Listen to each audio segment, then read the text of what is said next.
बिस्मिल्लाहिर्रहमानिर्रहीम। अस्सलाम वालेकुम नाज़रीन, उम्मीद करता हूँ कि आप सब खैरियत से होंगे।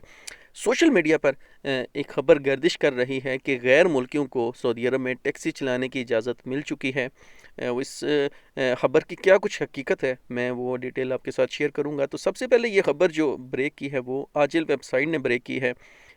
जैसा कि आप देख सकते हैं स्क्रीन पर, allowing taxi companies to deliver catering and catering requested to avoid delays.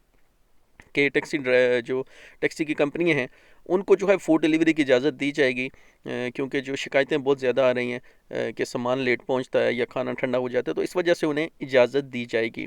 चार इसकी शराइत बताई जा रही हैं कि सबसे पहले ये कि जो ड्राइवर होगा उसने पेंट शर्ट बाकायदा पहनी होनी चाहिए, यूनिफॉर्म जो यूनिफॉर्म होता है उसमें वो होना चाहिए। दूसरी ये कि जो एप्लीकेशनें हैं फूड डिलीवरी की वो उनके साथ ही काम कर सकता है। ये नहीं कि आपको कोई भी किसी बंदे ने आपको फ़ोन किया तो डायरेक्ट आप वहाँ पर पहुँच गए, ऐसा आप हरगिज़ नहीं कर सकते। तीसरा ये कि जो टैक्सी ड्राइवर है वो सवारियाँ लेकर नहीं जा सकता। अगर टैक्सी में अगर कोई सवारी पुलिस वाले ने देख ली तो 10,000 रियाल डायरेक्ट जुर्माना उसको कर दिया जाएगा। चौथा ये कि जो सेहत के जो है वो तमाम जो हसूल बताए गए हैं इस कर्फ्यू के दौरान, उनका जो है वो आपने ख्याल रखना है। ये चार शराइत हमको बताई जा रही हैं। ये खबर सोशल मीडिया पर फैलाई जा रही है, मगर इस पूरी खबर में आजल वेबसाइट ने और भी डिटेल दी है जो सोशल मीडिया पर नहीं फैलाई जा रही। वो क्या कुछ डिटेल है वो मैं आपके साथ शेयर करता हूँ।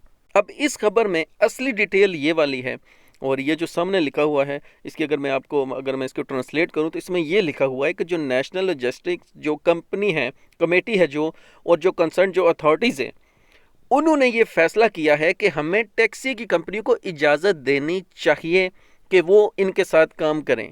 मतलब कि ये फाइनल नहीं हुआ, अभी तजवीज़ दी गई है कि हमें ऐसा करना चाहिए। सोशल मीडिया पर इसको ये फैलाया जा रहा है कि बस इजाज़त मिल गई, कल जो है वो टैक्सी वाले अपनी गाड़ी सर्विस करवा के अपना काम शुरू कर दें। ऐसा बिल्कुल नहीं है।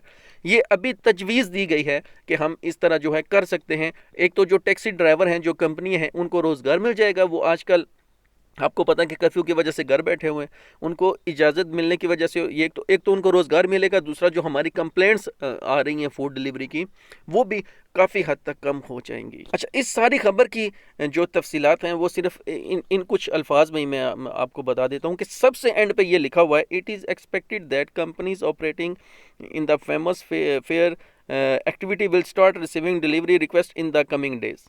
बस सीधा ये सारी तफसील यहाँ पे लिखी हुई है कि आने वाले दिनों में ये एक्सपेक्टेड है कि हो सकता है कि ये ऐसा हो जाए। शॉर्टकट ये कि तजवीज़ दी गई है, अगर मैं आपको पूरी तफसील बताऊं, तजवीज़ दी गई है कि हमें ऐसा करना चाहिए और हमें इससे फ़ायदा क्या होगा।